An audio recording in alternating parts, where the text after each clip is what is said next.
But I struggled, especially, the earlier years of my career. Okay. I was earning quite well, but I was totally financially illiterate. And I struggled. I was earning money, I couldn't save, I couldn't invest, I didn't know where my money was going.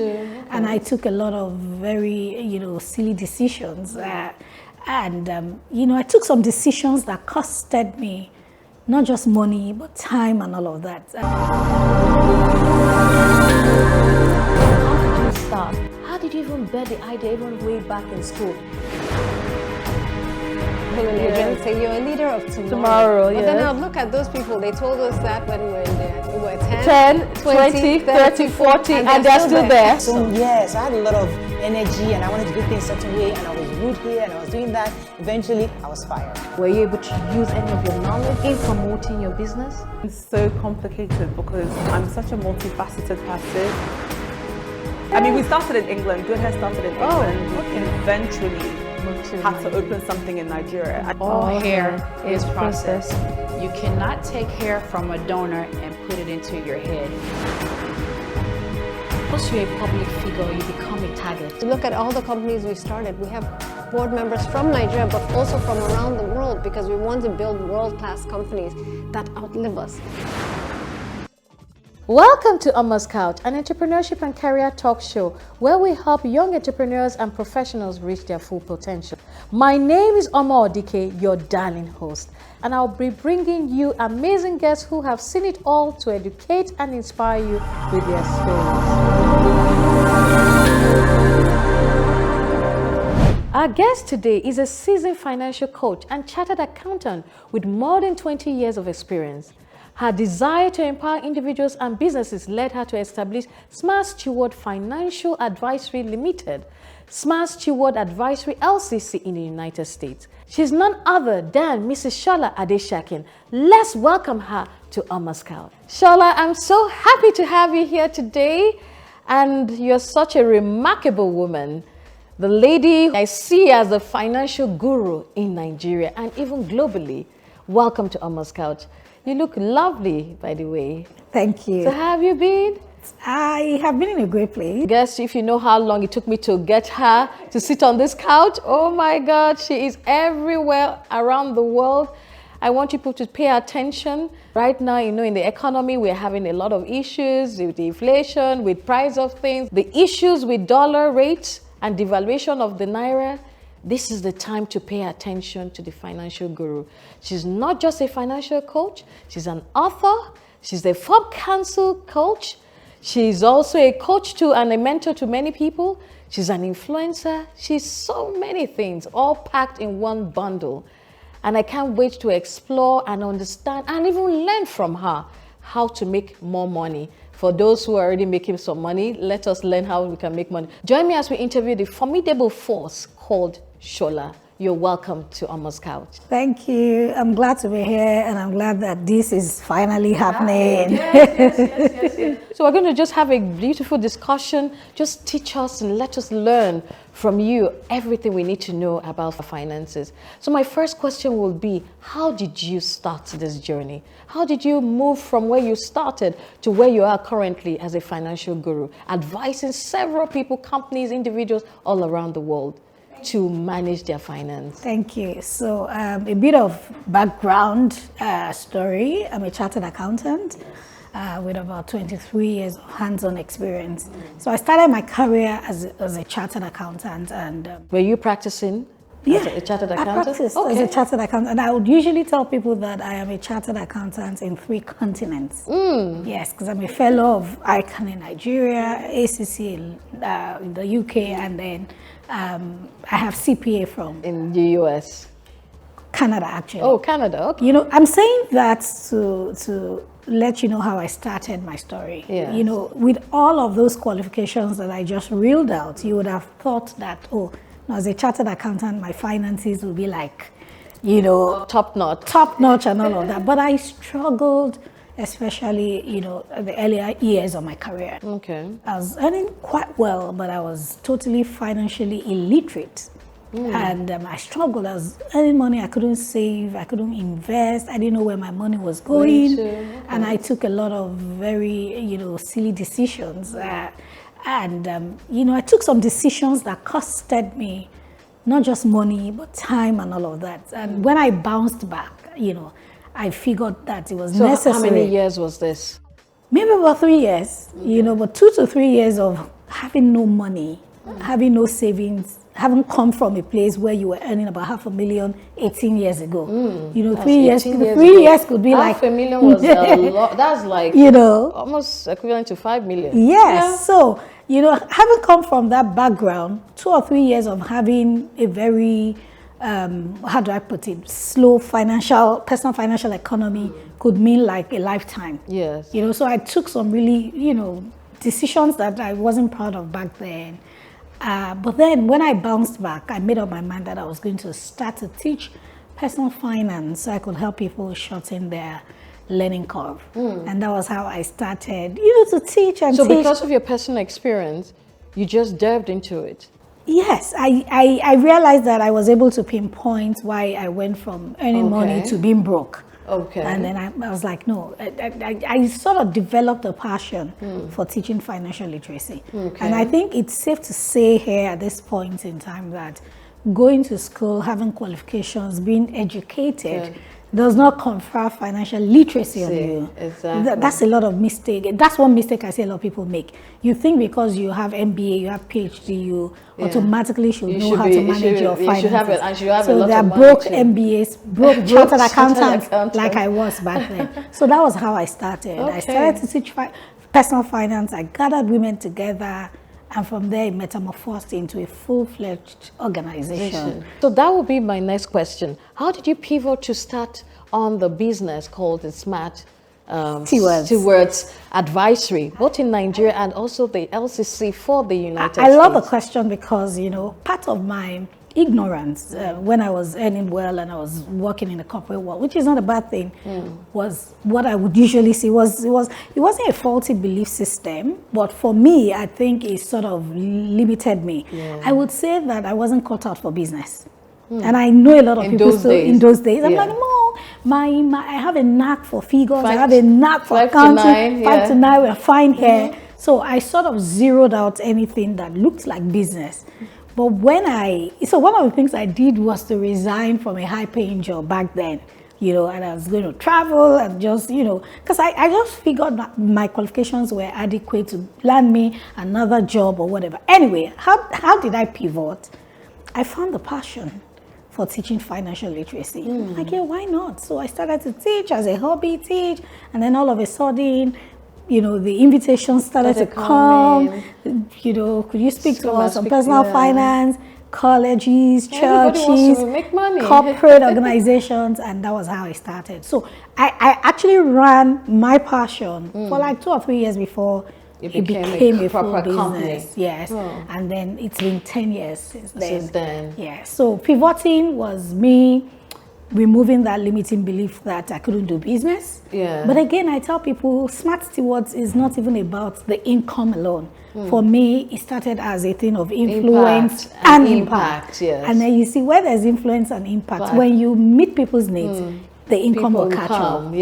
So that was and I think that's one thing I noticed that resonates with a lot of people I've had on this couch that are very successful. A lot of them did not pursue money from the beginning. They pursued value, giving impact, whether it's social impact, whether it's financial impact, whatever impact, and money followed them through. And your story is exactly the same trajectory that has followed. So knowing all that now, I noticed in between somewhere, you actually set up a donut company. Oh yes, my story. So you see, you were shocked. You must have sort of read why. You're shocked. So I need people to understand, where did that donut company set up in all the professional 9 to 5 and the Smart Steward now and all the other things you have don't I just love this conversation? I didn't see that coming. So like we already established, money gravitates towards value. Yes. Wherever there is value, there will be money. one of the things I also see is that when you solve people's problems, money will come. And I'll tell you how I started a confectionery business. Because I would usually tell people, I'm not just a chartered accountant. Well, I used to be a chartered donut maker as well. A chartered egg roll maker. And how did I start? And this will address those who are looking for additional sources of income. So I used to consult, and I still consult for a company. And I would pack my lunch every day, not because I didn't have money to buy lunch, but I just felt it was healthier to, you know, take my lunch and all of that. But lunchtime would usually be 1 or 2. I would be at the office at 9. By 11, I would start to feel peckish. I'm like, I'm hungry. And then the next person will say, I'm hungry. The next person will say, okay, so we'll say, okay, office attendant, come and help us buy snacks. And then she'll say, madam, to go there, in VI, it will take 500 to come. I'm like, so to buy snacks, 1,000. How much is the snacks? Snack itself. So on my way home one day, I just cited, you know, in a very rare and funny way of things just happening. I just cited a snack shop around my area, and I'm like, so I stopped, and then I went, and I'm like, tomorrow, being a Friday, I'm going to come. I will pack some snacks. You would give me a discount, and I'll take it to, not because I needed the money. Yeah, at that time, you're just solving the problem for all of you in the exactly. office. At that time, I was doing my business, doing my job, things were working. So I went to the snack shop, packed the snacks, took it to work, knew I was consulting, you know, at that company. 1 hour later, you know, I gave it to the office assistant. 1 hour later, she had sold out. Sold out everything. Sold out without prior notice. So on my way back home that Friday, I went there and I'm like, you know what, I'm not selling again. I want to learn how to do these things. And then the lady was like, yeah, I can come to your house. I gave her money. Saturday she came. Sunday after church she came. And I learned how to make the donuts yourself. Not just donut, confectionery. Or all the other types. All the other things. Okay. And then 1 week after also, we did another crash course and I started a business out of it. So and then, what was your intention there? Was it still to solve? Or did you think, okay, at least I could still make some extra money? Should I say I stumbled into that business because I didn't see it coming. I just wanted to solve the problem. Like, everybody's always hungry around 12 noon, right? And then all of a sudden, it started to become, oh, the snacks have not come. Yeah, there's anticipation, everybody's waiting. And then in church, oh, snacks, others started to roll in. I'm like, hey, wait a minute. I mean, I do not intend to make a business out of this. But I did it for like 6 months to prove a point. 6 months? Yes, to prove a point that, see, when you can learn new skills at any point in time. There are problems to be solved. Once you identify them, money will come. I made really good money. I'm like, no, I don't want to be known as a chartered confectioner, right? So I didn't build a system around. If not, by now, if you liked it that much, if I wanted to, no, it would have become a household name by now. You know, so hey, learn new skills, solve people's problems. Look around. There are problems to be solved. Yes. And listen, wherever there is a solution, money comes. Wherever there is value, money comes. So that was my story. Interesting. So they dumped that and you just continue with your 9 to 5 and your consulting business. Or you had already finished? I was already doing Smart Stewards at this already. time. So it's easier for, see, listen, I'm not a finance coach that teaches audio. You have to be practical. Done these things. Yes. So I literally walk the talk. So when I tell you can make more money, you can monetize your skills and talents. There are things I have done. So I can easily tell you that, no, don't give me that excuse. I've been there and I did this and that. And I did this like maybe 6 years ago. Right? Yeah. That's quite a while. Yeah, I was making money. I was comfortable. I was doing well at that time. I also noticed that you lead by the cash flow quadrant. Quadrant, yes, I love it. And before now, I never really paid attention to it. I used to say things like, oh, we all have a different expression of yourself. Means you can be a lawyer, you can be a mom, a lawyer, a HR consultant. I'm using myself as an example now, a media person, and several other things. But the way you had captured it as the 4 quadrants, which is by Robert Kiyosaki, exactly. It's so beautiful, and I think that expresses how we can actually be one person, be an employee, be self-employed, own a business, and also invest. So speak so much about this, because I think a lot of viewers need to understand that even as an employee, you can have 3 other expressions in addition to what you currently do, and you can thrive in all of them.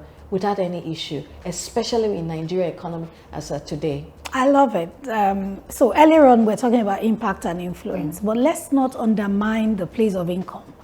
We all need money. Yes. And we need more money per time. Listen, you have never met any billionaire that says, no, I don't want more money. I'm okay. Because I'm fine. Listen, there are forces always contending against your ability to create wealth. Exactly. You mentioned it at the beginning, inflation, devaluation. For those in Nigeria, if you had... And the more you have, the more people want from you. Exactly. The bills are endless. 4 years ago, if you had 360,000 naira, you had $1,000. Yes. Today, you need about 1.7 or 1.8 million. I mean, as at now, yes. to have $1,000. Just $1,000. Listen, your money is devalued in your hands. Do you see? So that's the reason you need to constantly make more money, create wealth, build wealth, so that you're always in a very great place financially. And so Robert Kiyosaki wrote this book called The Cash Flow Quadrant, and he says that, hey, we all can operate in 4 quadrants, or at least one. Everybody should at find least 3. Yeah, at least 3, or even Most 1. cases.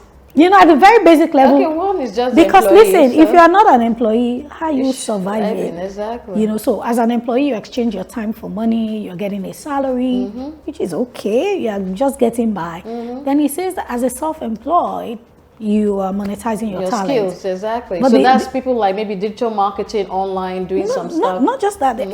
Well, yes, a makeup artist. Yeah, makeup digital artist, online. exactly. And I will explain the difference between having a business and being a self-employed. Yes. For example, a makeup artist does her work. She gets a gig to be somewhere on Saturday. Unfortunately, she took ill.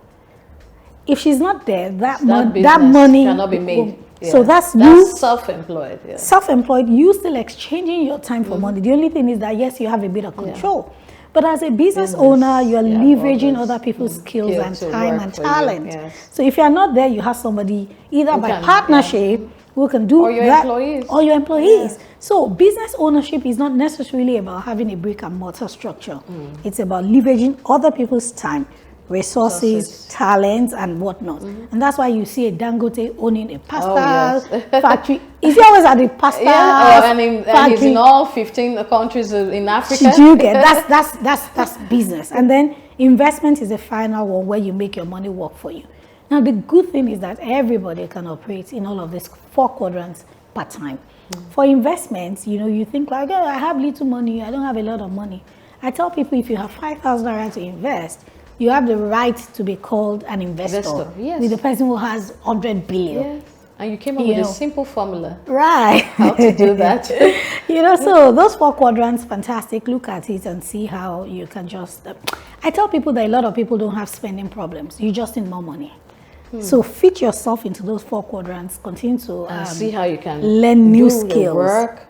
Maybe the skill in that work is maybe to... I can still use the example of the digital marketing person because everything is online. Yes. You now basically do some work, self-employed work. Yes. The income that you get from there, you can actually invest it. I mean, not necessarily own a business because it may be conflicting with your 9 to 5. It may be conflicting with your 9 to 5, but a simple way where you can do that is partnership. Yes, partnership. Partnership, because somebody has... you can get the projects and the give projects, it to your, and then you split the it, income, or you get referral fees. That's a form of business. I hope people are understanding this is a formula and it works. It does. The 4 quadrants actually works. It gives you financial freedom now and into the future. It doesn't change. Right. Instead of doing one thing, I mean, no billionaire does one thing. I think that's even a simple example. I hope people understand. But people think because it is because they have a lot of money, they're doing many things. Money is not the only currency, right? Cash is not the only currency. Yes. I tell people there are at least 4 other currencies that you can spend. You can spend credible contacts. You can spend credibility. Yes. You can spend competence. You can spend character, and then you can spend cash. Yes. So people think, oh, well, the people are doing a lot because they have a lot of cash. Spend the one you have. Yes, at least on your way there. Okay, you talked about how to make, manage, and multiply money. Speak to us about that. Quite interesting because you said you can make money, you may not necessarily know how to manage it. Yes. And you can manage money, and you don't know how to multiply it. So speak to our viewers about I love that question, and I love the mantra because that's what we teach at Smart Stewards. Make it, manage it, multiply. For example, I was making money 17, 18 years ago, and I didn't know where my money was going.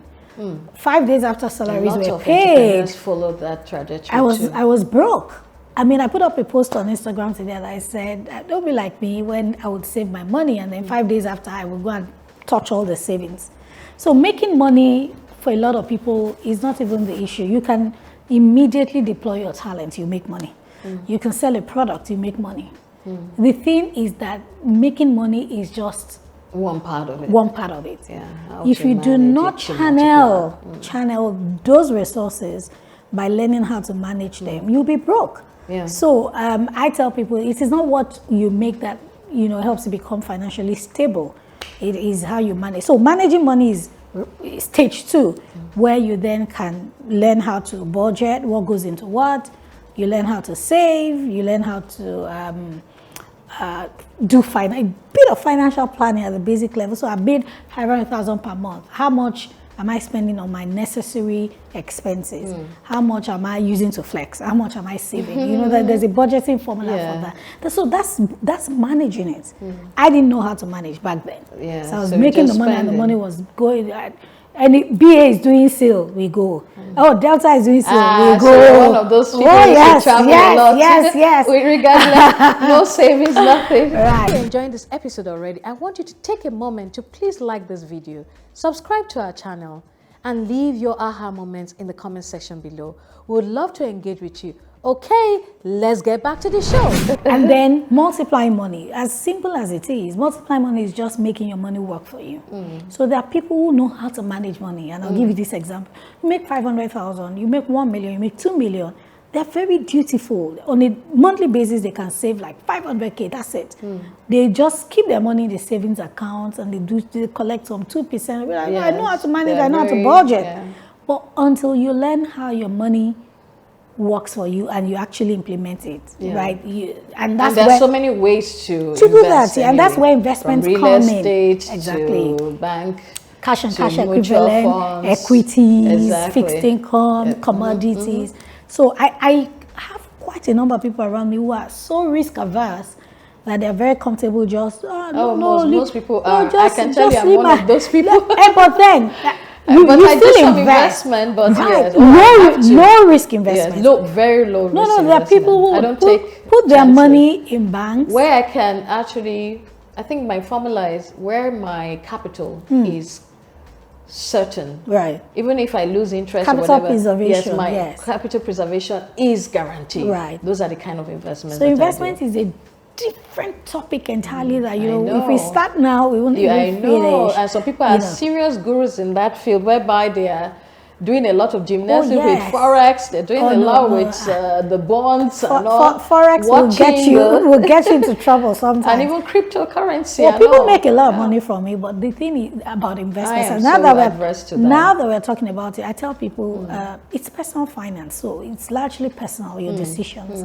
even your investment decisions. I mean, before you invest, consider 4 things: your personal financial situation, your age, your goals, and your risk temperament. What people do is because everybody is doing it, you rush it. Oh yeah, crypto is on a bullish run now. You go there. You take all your money, your rent money, your life savings. I don't even hear. I don't even hear most things. I hear what I want to hear. And then the thing drops again. And you're like, no, investment is not for everybody. No, because you don't have the knowledge. Number 2, you are not considering your personal financial situation. Example: somebody earns 1 million. You are earning 200. Person puts 500,000 in crypto. They still have 500,000 left. You are earning 200,000. You put 150 in crypto. Look at it. There's an income gap. So don't follow people to invest because everybody's happening. And sometimes the buzzword crypto. Exactly. You have to also consider. And a lot of people lost a lot of money, and I still do. As we speak, it's on a bullish run, and a lot of people are rushing again. So this is where the issue is. You buy when it is high. You can't make the money. Right, those who have mastered the technique, they buy when it's very low. I think every investment is even that way in common sense. You invest while it's low, so that when it appreciates, with the same thing with equities and all of that. And then I tell people also consider your age. Somebody in their 40s, 50s, or 60s cannot be investing or should not be investing the way somebody who is in their 20s. Yes. If Because somebody if in they their lose 20s, the money, they can they have time to but go look at you, back to the you're market. 58 and you're like, the Yeah, crypto your is in there, and retirement then money. you go into crypto. Yes, right? yes, Then yes, risk yes. temperaments. You know, some people are conservative, some people are moderate, some people are aggressive. Know yourself Exactly. and let it sort of direct your investment path, yeah. plan. Your trajectory to investment. Another interesting thing you did, Shola, recently was you did a financial literacy training for the US Consulate, where you actually did virtual training for a lot of their stations in different locations in Nigeria. I don't know if you covered outside the country. Nigeria. That was, for me, was extremely fascinating. So how did you build yourself? Because I'm sure our viewers, I don't know if you heard what I said, she was doing financial literacy facilitation advisory in the US Consulate, for the US Consulate in all the locations in Nigeria, and training people. How did she get to that stage whereby the US government would actually call her to speak about financial literacy? So tell us, how do you get to that level? Thank you. Because we have a lot of viewers here who may have the talent, but they are scared, they don't know what to do, they don't even know how to start. So I tell people that attaining or achieving success is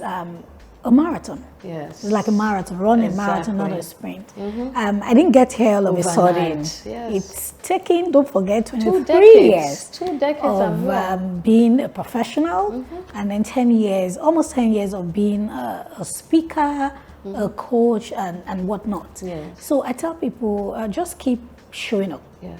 These days, consistent. and consistent, a lot of people want overnight success. Or I want to become a coach. These days, everybody's a coach. I don't have a problem. No, really. But that's something that I personally laugh at. I don't- So who are we coaching if everybody's a coach? But you know what? This is my opinion on that. We are in the knowledge economy.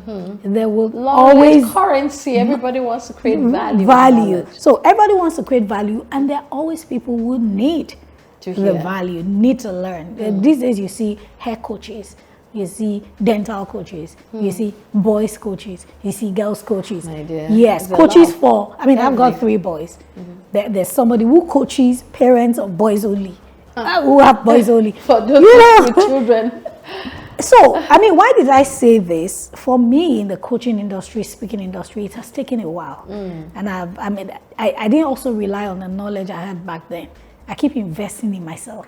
7 digits in trainings on an annual basis. I pay my subscriptions. Did you hear that? Yes. 7 digits investment for learning. For learning, so I can become better at what I do. Wow. And that's why I'm an author of 8 books. I consult yes, for I know you're an author. governments. I consult for individuals. I consult for corporates, you know. So what I'm saying is you can be anything you want to do or to become. But keep spend the improving time and on invest yourself. on yourself. And then people are watching. Yes. One thing I see is some people, you post something, there are not enough likes, and then you're like, I'm not posting again. I'm not doing this again. discouraged, And we're quick to, to sort of cancel, that cancel culture. But if you keep at what you do, people will naturally gravitate and towards consistently you. and doing very well, and also learning, Right. continuous learning actually Right. puts you out there eventually. So you need to constantly work on yourself and show up until you become a general key player into becoming an authority into becoming a key person of influence Yeah. and an authority in your in your industry. own field. Yes. Interesting. You talked about your boys, the 3 boys, and I know you have. I mean, you can see your trajectory from being an employee, being a chartered accountant, practicing, doing a stint in donuts, bakery, and confectionery business, then moving on to being a sought-after consultant. How have you been able to manage your children, your husband, and all the other things? Because apart from those 2 things, we have all the responsibilities around us, especially as women. How have you been able to manage all of that? So I know as women, we do all of these lectures and conferences about work-life balance. Work-life balance. What is that? It's International Women's Day very soon. Yes, very soon. I love it. I don't have anything about against work-life balance. But that balance is what's just the word balance. That word balance. I know. I think work-life integration. And what it means is identify the areas you're strong at. Identify the areas you're not strong at. Get help. Help, yes. I am a staunch believer of getting help when necessary. But you know, women always say, no, I'm the only one that can cook for my wife. I'm the only one that can cook bake for my husband. Well done. For me as an individual, I know how to leverage help. I have a good support system. My husband, I mean, absolutely, I really appreciate him. He's very hands-on as well, because there are times I'm out of the country, 2 weeks, 3 weeks. But I also have a very small team of domestic and support staff. You know, have a house help who is fantastic. You know, she's been with me for like 5 years. I know how to manage things well. I mean, there's inflation, our salary has gone up. Do you understand? So integrating the key areas of our lives to achieve our goals. And I also believe that, you know, in life as women, there are things that are glass balls and there are things that are plastic balls. Plastic balls can fall. Yes. If I don't speak at your conference, I will get to another conference. Exactly. But for my sons, your children, my it's children, critical. if they have something important to do at school, Everything is stopped. I have to be there. That's a glass ball. Yeah. My husband has something important to do. That's a glass ball. I have to be there.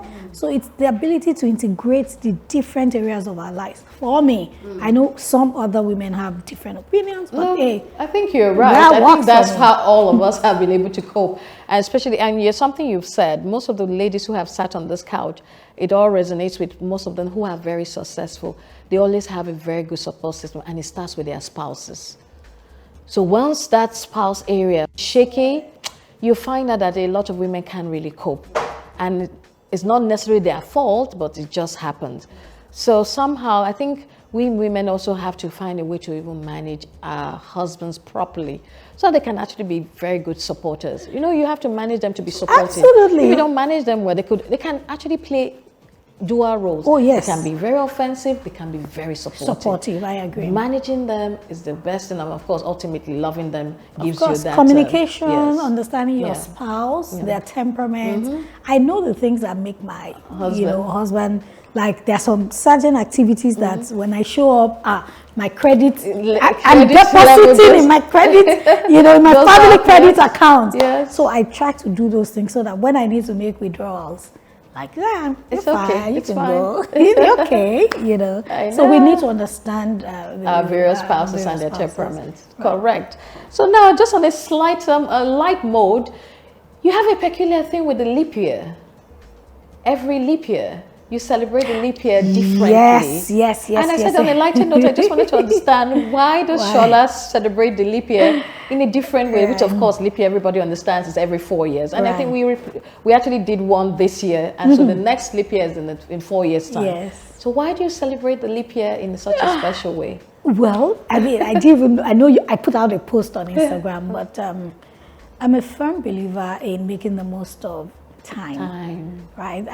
There are certain things that I do. See, when people say money is more important, or buy money, time, many things like that, I believe time is important. And I see the leap year, that extra day, as an extra blessing to us. And it doesn't happen all the time. You know, there are people whose birthdays fall on the 29th and they don't get to celebrate it until, 4 years after. That thing I never really understood how they feel. But I have quite a number of people that I know who are 29th of February ladies. Children. Anyway, but why do I celebrate? I'm just like, 29th, I'm not going to see you until another 4 years. Let me make memories. So I mean, this year I sent out an email to my mailing list. Like, remember it for something. I mean, 4 years ago I knew where I was speaking. It's an engagement, and I still have the photos. Okay. So I'm like, okay, today create memories.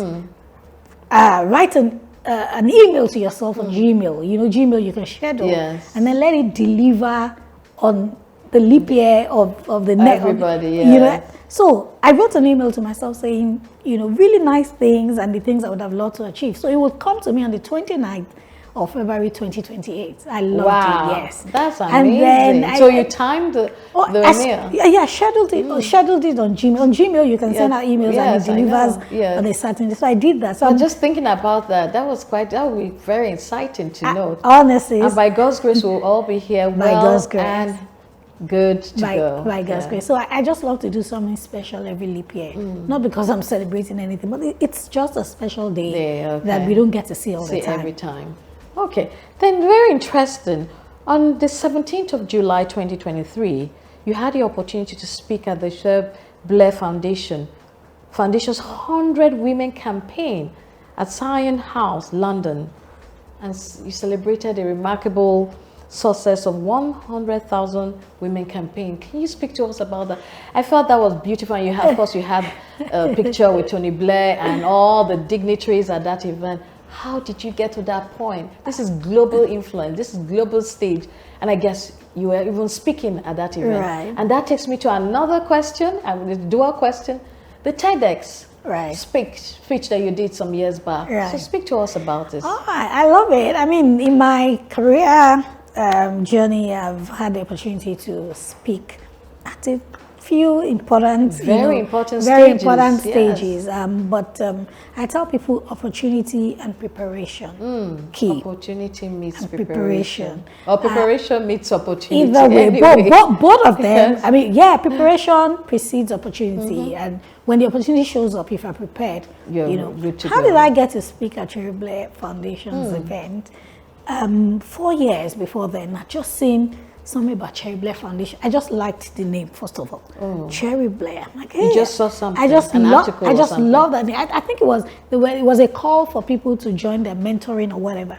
So I kept it at the back of my mind. Some things like that, and I just I kept it at the back of my mind. I'm like, oh, Cherie Blair. Cherie Blair is also the wife of the former prime minister. So in my subconscious, I just kept that thought there. Then 2 or 3 years after, somebody reached out to me and said, oh, Coach Sola, we have a program, it was EDC. We have a program we're doing in partnership with the Cherie Blair Foundation. And we want you to help us share with women who might be interested. They call it the Road to Growth program for business owners. Yes. I'm like, okay, I'll try, but can't I attend? And the person said, no, Coach Sola. I'm like, I love to be a part of it. So I registered as well. It was a 6-week program, in person and virtual, and I did it. And so when I got to class, the first people were like, Coach Sola, what are you doing? Are you a mentor? I'm like, we're all learning. Together, yes. So we did the course a few months after they That's called. with EDC. With EDC. Yeah. EDC and Cherie Blair was a collaboration. Oh, yeah.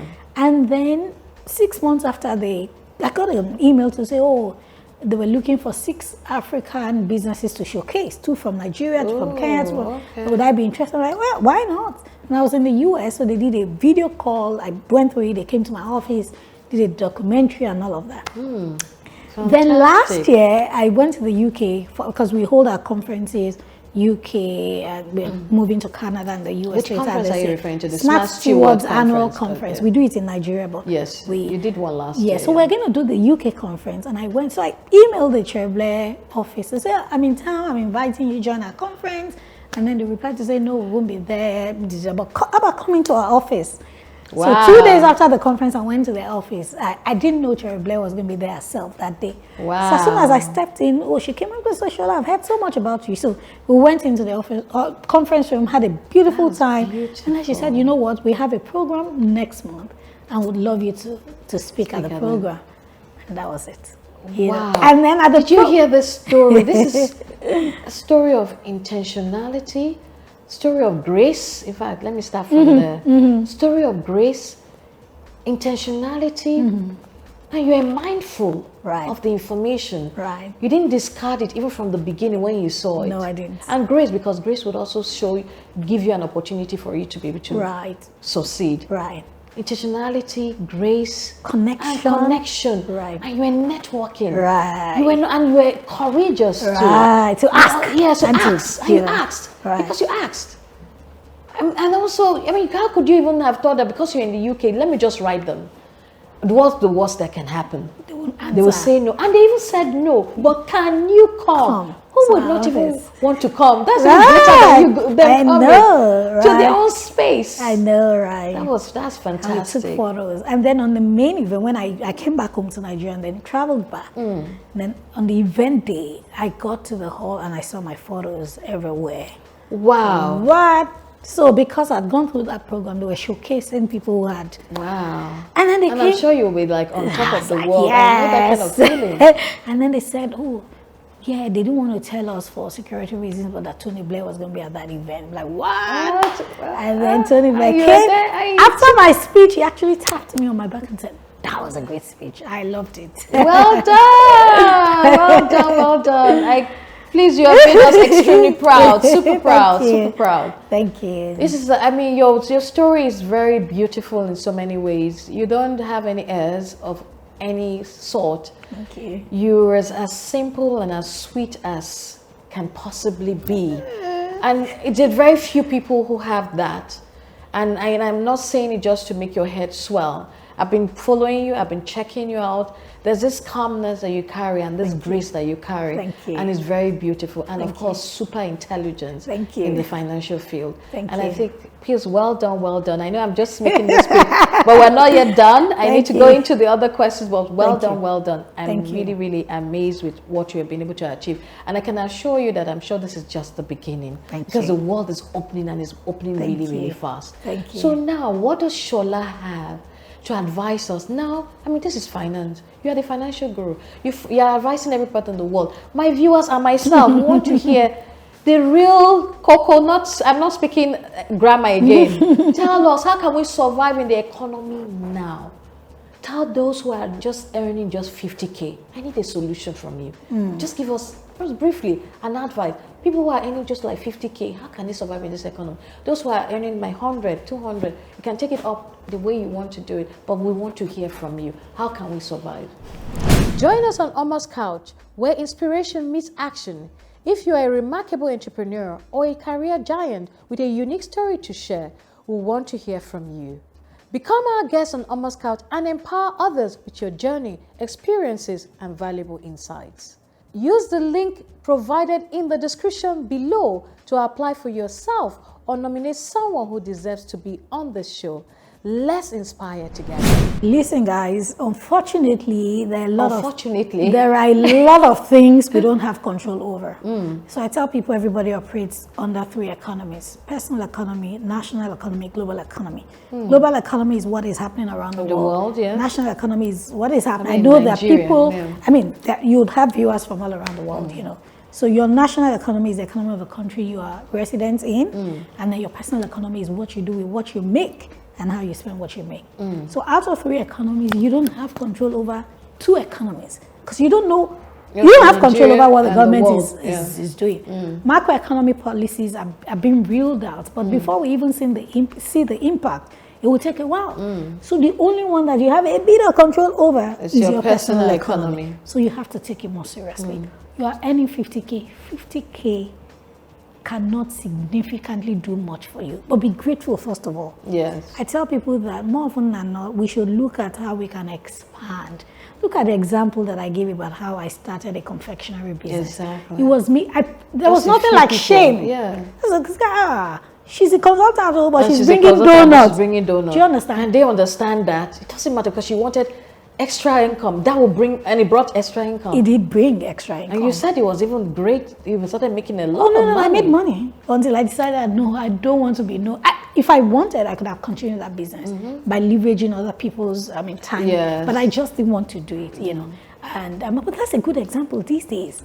You see graduates who are selling additional stuff, doing food. In COVID, did a lot of people pivot from teaching to catering to. So listen, be grateful for the 50K. But look at how you can expand. Yes. Because bills, quadrants. Exactly. Quickly. Bills are brutal. And they're going up. They're not bills going down. Don't want to know whether you're making money or not. And you don't know where you can settle. You don't have control over salary increase. They may increase, they may not increase. So everybody, let's look for problems that we can solve. All of those limiting beliefs, discard them. Oh, I can't make money. I'm too fine to do that. I don't know how to talk to people.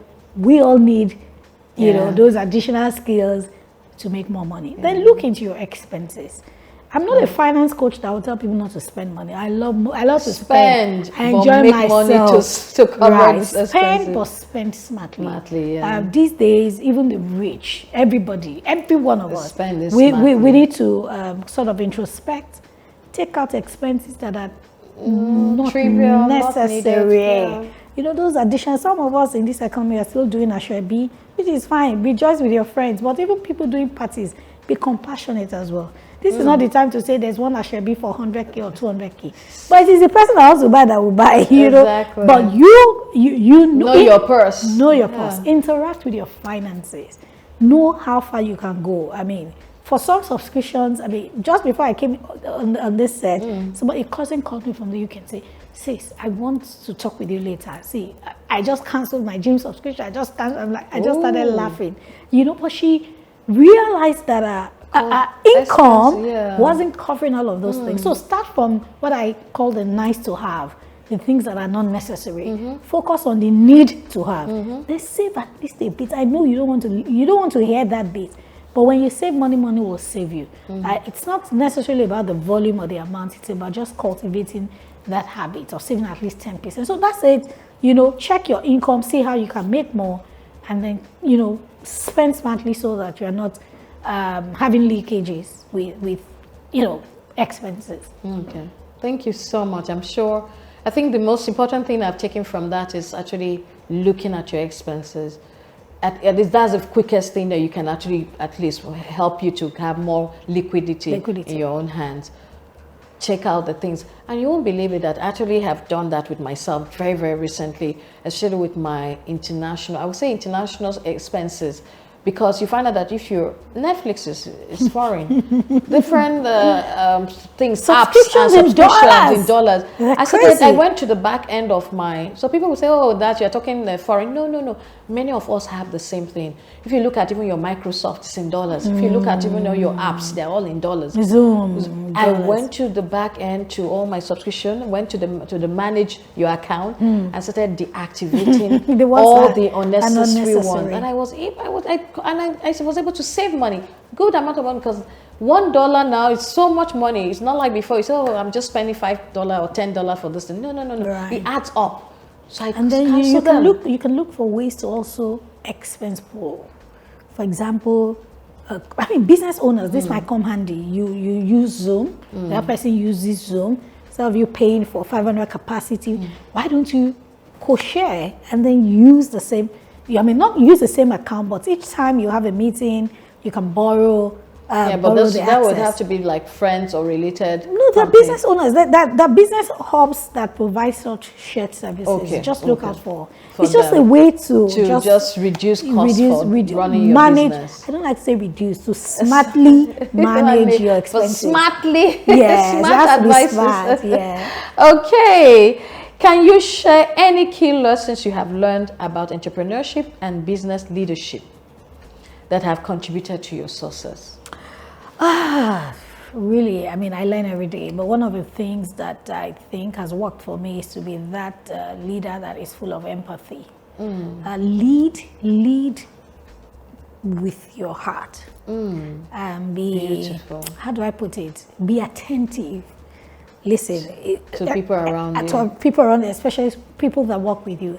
I know how hard and challenging the economy is.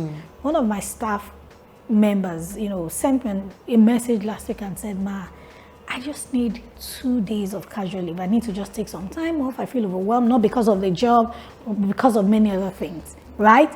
And I said, well, how many months have you spent? He said, you are not really qualified, but hey, okay, start from Monday next week, take 2 days off. Now he's back, he's happy, he's back. And I was like, no, you're not up to 4 months. You cannot go for 2. If he's not doing the work, then I will do it, or somebody else will do it. And, so that's one of the things I've learned, that people may not be perfect, especially in terms of human capital, but make the most of what you have. Again, like I said earlier on, you don't have control over a lot of things, even in business. Revenue, sometimes there's, it goes like this, sometimes it comes like this. Exactly. But just be positive, just believe the best, surround yourself with really good and competent people, and be eager to read the room of the economy. Know when to pivot, know when this is not working, know how to easily adjust. And I like to give the example of Kodak. The example of BlackBerry. Those were big giants. And things happened. So if things happen to those big organizations, it can happen to anybody. So be ready. I think if you ask me, just simply, I think the R&D departments were not working or functional, because there's no way you'll be innovative and you're not seeing the trends coming. Right, but Yeah. they may even, I mean, see, the rise and fall of those companies is on the leadership at the end of the day. Yeah. Because again, that's one of the measures, performance. The R&D could have done stuff. But we don't know. They may have presented it and They said, just, no, we I don't know, want to have that's it, a wrong, yeah. it won't happen like Yeah. that. So at the end of the day, it is the leader that people That's will still, blame. yeah. So read the room of the economy. What's the economy say? Don't be on social media for the wrong reasons. Oh, yes. I know I talk about that a lot. Learn, Be there to learn. Follow the Yeah. people that They know road, understand, that simple. know road, yeah. Follow those who know road, Right. as they say. So Sola, now, how have you been able to stay innovative and adapt your solutions to the common trends? That's what I already said. Oh, I read the room. oh, okay. I'm on That's social the way you media do it? for Okay. the right things. I'm subscribed to articles that help. I pay in some instances, like I said, I pay for coaching. Like you invest a lot in Right. information and knowledge. I also belong to circles where we're exchanging information. And then I subject myself to mentoring. I speak to my mentors, but what do you think? And then one of the things we did was to set up a board of advisors, an advisory board for my company. They are well-placed and very experienced people. So we have meetings like once a quarter or once in 6 months, and they're saying this is the way to go. So it's a combination of many things. Because as a business owner, you may have blind sides. Sometimes you're overestimating. Sometimes, so it's a combination of many things. But information and knowledge, please don't play with it. It will help you pivot you appropriately. It will help you take the right stay in decisions tune at every time, so that nothing comes to you as a surprise. Even when it comes as a shock, sometimes you have built systems to help you absorb Yes. Okay, you're a strong supporter of gender equality and the SDGs. How do you integrate these values into your business? Love it. Majority of my staff members are female. And you're gonna say well, that? not because we went out of our way, but you see, I'm just a women person. And then I run a foundation called the Food Foundation. Last year I won a grant from the US Consulate to help women, like 200 women. We provided vocational, entrepreneurial, and technology skills to them. Food Foundation actually started even before Smart Stewards. Yes, we have been helping women, widows, providing after. No, before, but because Smart Stewards is the has more the brand is stronger, yeah. So Food Foundation, we've been doing stuff for women. So and Smart Stewards started as a women only. Whatever. It was later the men was no, those webinars you are going, you want to come. Yes, and then we want to learn finance. We opened it up. So gender equality, I am here for it. I support women, provide platforms to also support them and economically empower them as well. Okay. Well done. Well done. Thank you. So how have you been able to measure the impact of your work to people around you as well as the community? Good work speaks. The feedback will always come, but don't get high on those. Put parameters in place to measure. We're big on data in my organization. How many people attend? The kind of companies you work for, you have to be able to measure your impact. How many people attended our programs the whole of last year compared to 2 years ago, compared to 3 years ago? So we're always chasing and following the numbers. So it helps us to, there's a drop in the figures, and then how many organizations are we partnering with? How many return customers do we have? We run an academy where we teach financial literacy. How many people have subscribed? So apart from what people say to you and about you, you must also put parameters in place to measure what you're doing. Right.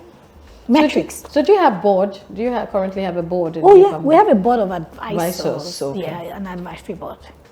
So what advice would you give to our audience, the young entrepreneurs who are listening to us right now? This is your final question, just to give an advice to all our young entrepreneurs and professionals about striving to reach their full potentials in their careers or businesses.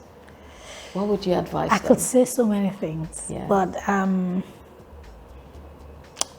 like I already said, it's a marathon. Whatever it is you want to achieve, Number one, look at things from the long-term perspective.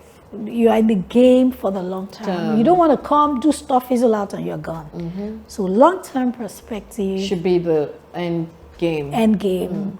Focus on improving on yourself. I'm a firm believer of social wealth. Move with the right people. People will help you achieve a lot of things. They'll give you great leverage. Find the right people per time, and work with them. And of course, absolutely, trust God. Trust God. God is ultimate. I was saying, I haven't heard about God today from your mouth. I know you are absolutely. That's the most important one. And you speak about Him a lot, and you talk about the influence of God. So yes, ultimately, every entrepreneur that's a Christian, even if you're not a Christian, believe in God and His grace, and He will see you through. Well done, well done. We've had a wonderful and amazing time with Sola, and I'm happy to hear from you. I think I've picked one or two things from you personally that I'm going to even fine-tune and even take it even more serious, so that I can actually be bigger and greater than I am right now. And I'm hoping that all our viewers have listened to her. The points I'm going to reiterate now are, first and foremost, you must be able to understand what you want to do. And do not think that if you want to start a business or you want to do run your career to the peak, it's not just by starting and finishing now, or you get everything you're looking for now. It's a marathon. You must be able to put in the time and the work. Most people I've seen, I've used Davido as an example because everybody can resonate with him. Whenever they see him performing and making so much money, and they say, look at him, he's making so much money, as if he just started now. He's almost 2 decades in the making. And many business owners, if you look at them, 2 decades, 3 decades in the making. What you see now is the after effect. So nobody makes money overnight. And anybody who makes money just overnight, without grace of God, most times you find out that that money disappears. So look at it in the long run and the long haul to understand the game. Then secondly, knowledge now to do that particular work or whatever the business you want to do, and continuous learning to stay in the game. Just as we have mentioned, you have to understand how to make money, manage money, and multiply money. If you don't understand that formula, knowledge gives you that backing to be able to do all those 3 areas. And of course, the third one, which for me is the ultimate of all of them, is God. God first and nothing else. Once He blesses you, whether it's your career or your business, you find out that everything works together for your good, and there's nothing you can do about it. Okay, viewers, we're going to the last segment, which is the fun segment, the trivia questions. I'm going to ask out just one question, and I'm hoping that Sola would have big brain, we're able to get it. But it's for fun, don't worry, don't be too serious. So the question goes like this: what is the most common female first name in Nigeria? What is the most common female first name in Nigeria? Oh my God, that's putting me on the spot. There are quite a number of them. Exactly. It's an English name, so I can make it English easy. English name. Sure, maybe Lizzie. Let me make it a bit. Let me give you one more cue. Okay. It's more biblical in a way. Mary. Okay, maybe I went too far. in a sense. And it's an English name. And it's a female name. It's a female I think it's for name. both. I think, okay. Mostly for females anyway. English name. Love. Okay, she's tried. The answer is blessing. Oh! I didn't even know that, but my team actually put this together. Right. So well done, Sola. Thank I'm you. so happy that you're able to make it. I'm sure all the viewers who have listened to us today are going to work on their finances and get it right this time. Thank you very much for coming. I'm so happy to have you, and thank you for the bundle of knowledge that you have shared with us. Thank you. Thanks for watching Omon's Couch. I'm sure you're eager for another inspiring story. So click here to watch another episode, or click here to subscribe. I will see you in the next video.